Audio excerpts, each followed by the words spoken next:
Okay, so we have drilled all of this out in a very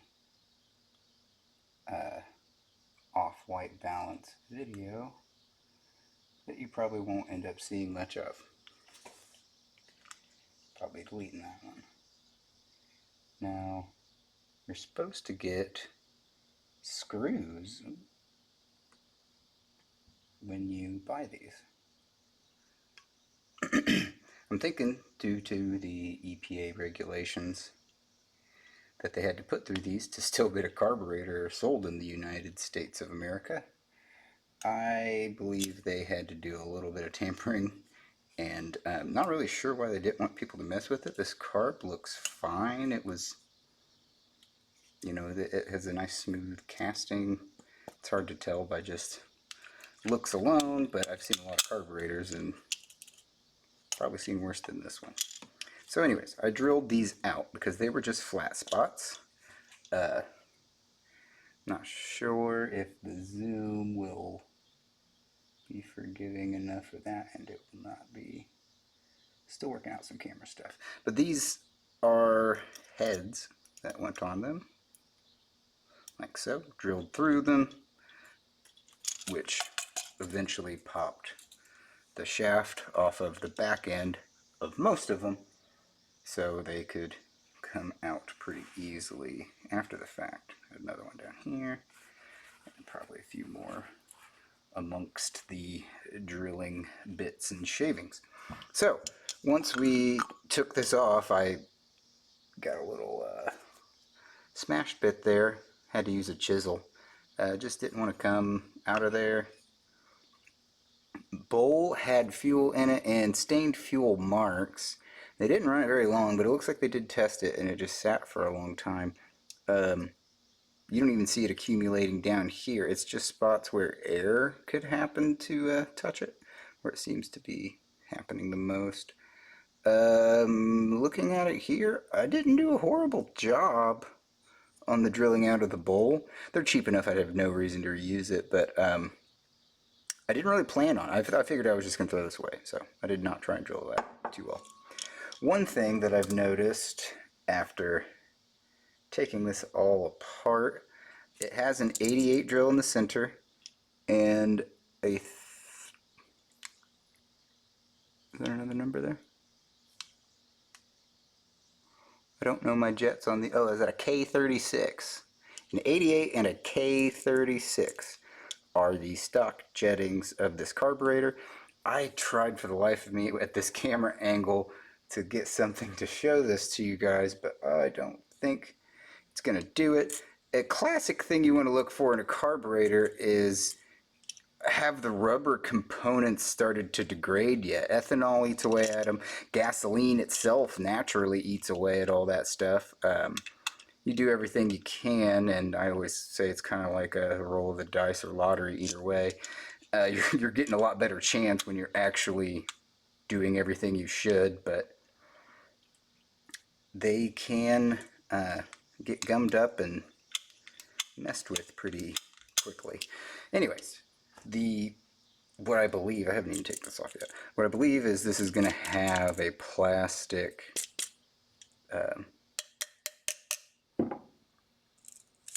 needle tip and a metal seat, and this needle tip is going to have some lines on it, potentially a little bit swollen.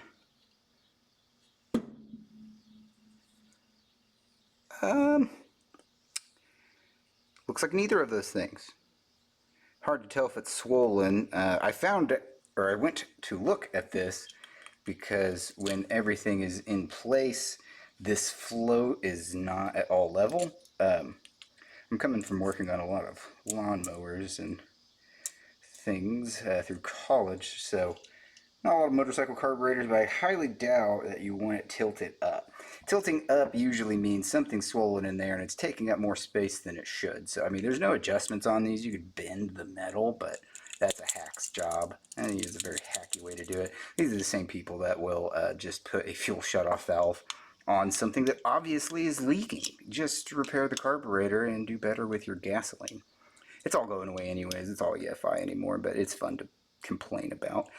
These are some of the studs that are left in place. It looks kind of dark. I had all of these on and it just washes everything out. Oh, that doesn't look horrible. Okay, maybe just when it's on the ground. Anyways, we're learning as we go.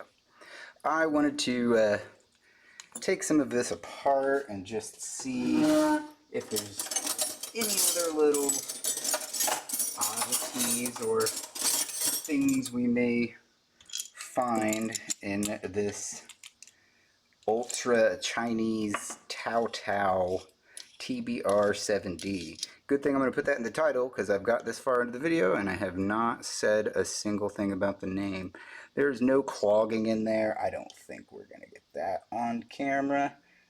Maybe if we can get some blue splashing across. Can't see from the computer here.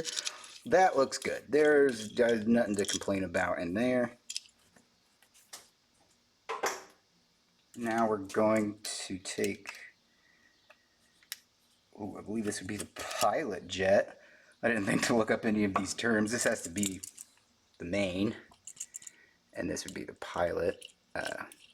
The pilot was the 88, and this is the K36.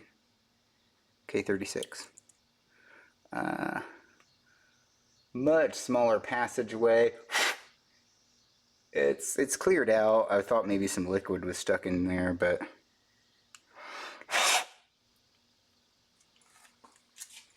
oh, okay. Well, I was gonna do this next, but we're gonna do it now. The slide might be in the way.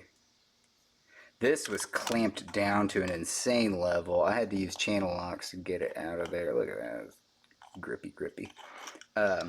They really wanted to make sure no wrongdoers got inside because they took the extra effort. I think they even bent the spring a little bit. So, take the slide out of here. My goodness. No butterflies here. This is not a lawnmower. Got an air speed screw. Oh, I hear a spring. Is it internal? This PE30 carburetor, I believe, is the one made by Mikuni. I will put that also in the description because I looked it up once and forgot before this video. Mikuni carburetors are very popular with lawnmowers. I would say both of these have the classic quintessential what the hell? Oh, put that in there. Mikuni style of bowl. When you see that it doesn't have just a round nut in the middle, but it in fact has these little screws on the outside, I usually immediately think Mikuni. And neither of these companies made any of these. These are very cheap knockoffs. They came on the well, this one came on the actual bike. I believe this one is Kian, and they keep calling these VM22 carburetors, but the 22 is supposed to be the throat size. So I see a lot of them like VM22 28 millimeters, which would make it a VM28 from what I understand of it. But we're all learning here, as I've said before. This is going on a little pit bike. It is right next to me here. I've done jetting on that and opened up the exhaust, same as I'm doing for this Taotao. We're just throwing a little more money in the Taotao. It's actually going on the road, so I need it to not break on me. And we're going to use years and years of air-cooled, small engine, single cylinder experience to see if we can find the cheapest $1,700 motorcycle that your dual sport loving self could ever buy. Try and make it roadworthy, more than just around town. I think around town I'll get no matter what, as long as I'm doing my common fixes. But I'd like it to actually see if it can go the distance, go for speed. we have gearing to do. I have a CDI box and ignition coil that just came in. Got a new boot that will finish up that little set of detailing. We're determining what the carb runs best at so I can set idle speeds for long-term usage. On warm-up it needs to be high. The Nibbi carb that this replaced, it is also a PZ30. It is a little bit wider of a throat, but it is a lot nicer carb, and eventually I want to take it out and compare back to this one to see everything that Nibbi's done to make the difference. So far, some things are in the exact same places. I feel like there was something different, but I'm going to be honest with you. I have mixed these two carbs up in pictures online and in my own dang hands more than once because I guess it's just the throttle type with the slides that gets me. I'm used to butterflies. I'm a butterfly guy. Yeah, these have been very hard to decide. I mean, come on. Two different people made this? That's ridiculous. Anyways, enough rambling on. That is everything I had for this video. I hope to show you more. Hopefully you get to learn something from some of these series. At a bare minimum, if you watch enough of them, you're going to see me mess up stuff, waste money, curse, and just generally be a hooligan as much as my adult self will still allow. I thank you all for your time, and I hope you have a great day.